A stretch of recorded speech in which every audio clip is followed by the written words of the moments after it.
It had been 3 months since my divorce. 3 long months.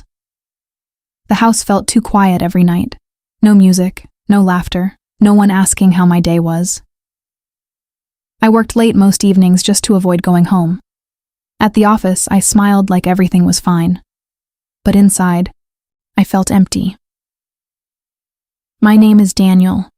I'm 36, and I honestly thought my life was over. That Thursday night started like any other. Rain tapped softly against my windows. I was sitting on my couch in sweatpants, eating cold pizza from the box. Then, my phone buzzed. It was my boss, Emily Carter. I stared at the screen for a second. Emily never called this late, especially not after 9 p.m., I answered quickly. Hello? Her voice sounded nervous. Daniel, are you home? I sat up straighter. Yeah. Is everything okay? There was a small pause. Can I come by? That caught me off guard. My house? Yes. Another pause. Please. I looked around my messy living room. Sure. I'll be there in 20 minutes. The call ended. I just sat there staring at the phone. Emily was my boss for almost 4 years. Smart, confident, always calm. At work, everyone respected her. Honestly, everyone was a little scared of her too. But I knew another side of her. Small moments during late meetings, quiet talks after work, the way she noticed when I skipped lunch, the way she asked if I was sleeping okay after my divorce. Still, this felt different. Why would she come to my house alone at night? I quickly cleaned the living room. I hid the pizza box, changed my shirt, then changed it again. 10 minutes later, headlights stopped outside my house. My heart started beating fast. I looked through the window. It was her. She stepped out holding a black umbrella. Even in the rain, she looked elegant. Simple gray coat, loose hair, no makeup. For some reason, that made her look even more beautiful. I opened the door before she knocked. Hey, I said awkwardly. Hey. She gave a tired smile. For the first time ever. Emily looked lost. I moved aside. Come in. She stepped inside slowly. You can leave your coat there. Thanks. The room became quiet immediately. Almost too quiet. I'm sorry for coming. This late, she said. It's okay. I pointed toward the couch. Want coffee? She shook her head. No, She stopped talking. I noticed her hands were shaking slightly. That worried me. Emily, what happened? She looked down for a second. Then she laughed softly. You know what's funny? What? At work, everyone thinks I have my life together. I didn't answer, because honestly, I understood that feeling too well. She looked around my house. It's peaceful here. That's one word for it. She smiled faintly. You've been lonely, haven't you? The question hit harder than I expected. I shrugged. I'm getting used to it. That's not an answer. I looked away. After the divorce, people stopped asking real questions. They just said things like, you'll move on. Stay strong. Everything happens for a reason. But loneliness doesn't disappear because people say nice things. Emily looked at me carefully. You loved her a lot. Yeah. And she hurt you. I let out a slow breath. Yeah. The rain outside became louder. For a moment, neither of us spoke. Then she quietly said, My husband left 2 years ago. I blinked. What? She nodded slowly. I never told anyone at work. I stared at her in shock. You were married? Technically still am. The papers are unfinished. That explained so much. The late nights at work. The empty look in her eyes sometimes. All this time. She was carrying pain too. She gave a small laugh. Funny, right? Not really. I spent 2 years pretending I was fine. Her eyes met mine. But tonight I couldn't sit alone anymore. Something changed in that moment. The room suddenly felt smaller, warmer, more honest. I sat across from her quietly. You could have called a friend. I did. What happened? No one answered. That sentence broke my heart a little, because I knew exactly how that felt. Then she looked directly at me. But I knew you would. My chest tightened. Outside, thunder rolled softly in the distance. Inside, everything suddenly felt personal. Too personal. Emily leaned back against the couch. You know something strange, Daniel? What? You're the only person who talks to me like I'm normal. I laughed quietly. You scare me too much to act fake. She smiled for real this time. A beautiful smile. And for the first time in months, I forgot about my divorce. Just for a second. Then Emily noticed a framed photo on the shelf. An old wedding picture. She stood up slowly and picked it up. You still keep this? I felt embarrassed. I forgot to move it. But that wasn't true. I simply couldn't let go yet. Emily looked at the photo carefully. Then she surprised me. She didn't deserve this version of you. I looked at her. What do you mean? She set the picture down gently. The version that still loves deeply after getting hurt. Those words stayed in my head. No one had ever said something like that to me before. Then suddenly, the lights went out. The whole house turned dark. I laughed softly. Perfect timing. The storm? Yeah. Happens sometimes. Only the rain and distant thunder filled the silence now. Then Emily whispered something unexpected. Good. I frowned slightly. Good? In the darkness, her voice sounded softer than ever. Now I can finally tell you why I really came here tonight. The house stayed completely dark. Only the sound of rain filled the room. I could barely see Emily standing near the shelf.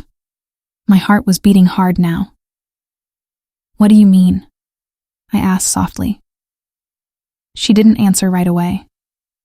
Instead, she walked closer, to the window. Streetlights outside painted faint shadows across her face.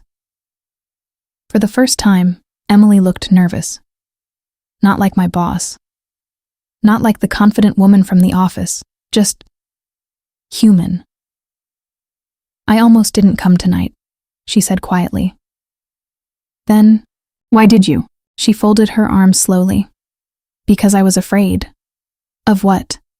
Her eyes met mine. Of losing the chance to tell you the truth. The room suddenly felt heavier. I swallowed hard. What truth? She smiled sadly. Do you remember the night? You stayed late after everyone left? I thought for a second. The Henderson project? She nodded. You looked exhausted. I laughed softly. I was exhausted. You also looked heartbroken. That part was true too. I remembered sitting alone at my desk after signing divorce papers earlier that day. Emily had quietly placed coffee beside me without saying anything. At the time, I thought she was only being kind. Now I wasn't so sure. That night, she continued, I realized something. I stayed silent. She took a slow breath. I cared about you more than I should. My chest tightened instantly. The rain outside seemed even louder now. For a second, I honestly thought I imagined her words. But her eyes never moved away from mine. You don't have to say anything, she added quickly. I know the timing is messy. I finally found my voice. Emily. She shook her head softly. I'm not here to pressure you. She gave a weak smile.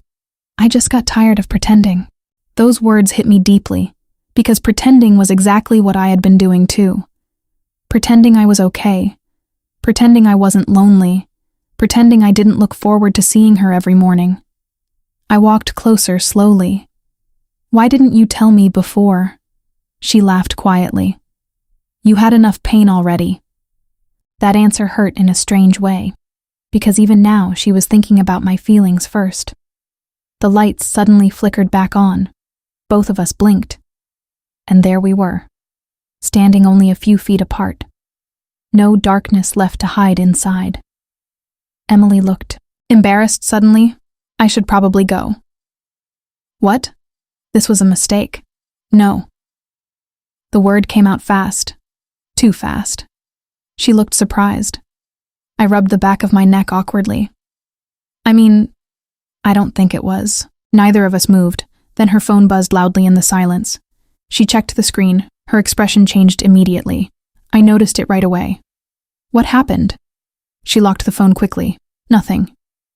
That didn't look like nothing. She hesitated, then finally sighed. My husband. The word felt strange in the room. He still calls? Sometimes. What does he want? He wants another chance. That sentence hit me harder than expected. I looked away for a second. Of course he did. A woman like Emily was impossible to forget. She noticed my reaction immediately. Daniel. I forced a small smile. You should answer him. I don't want to, but maybe you should. She stared at me carefully. Are you pushing me away already? I didn't know how to answer that, because honestly, I was scared. Scared of trusting someone again, scared of getting attached again, scared of losing someone again. Emily stepped closer. You know what your problem is? I laughed softly. Only one? You think love has to destroy you to be real. Her words caught me off guard. She continued softly. You gave everything to someone who walked away. I stayed silent. But that doesn't mean everyone will. For some reason, my eyes started burning a little. I looked down quickly. After my divorce, I promised myself I would never be vulnerable again.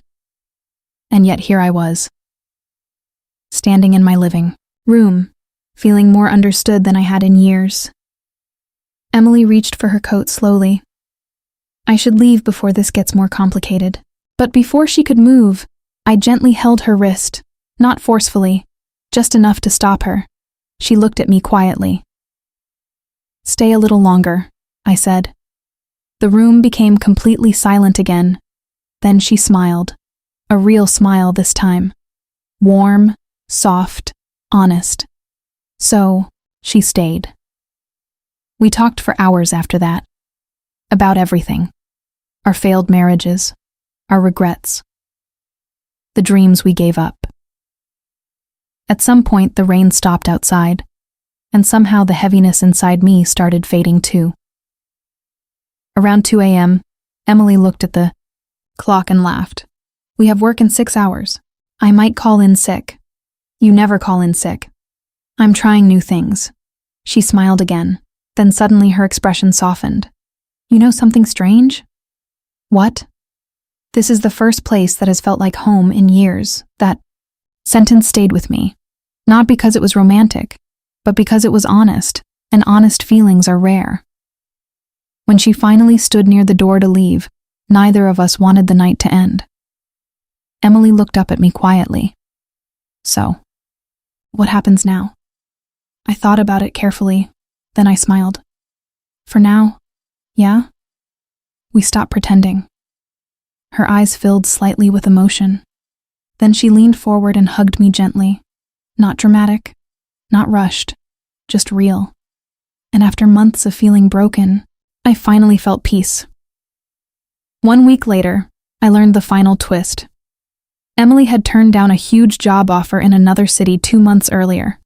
A promotion everyone wanted. She stayed because she didn't want to leave me behind. She never told me. Not until later. That was the moment I realized something important. Sometimes love doesn't arrive loudly. Sometimes it simply shows up quietly at your door on a rainy night. Right when you think your life is over.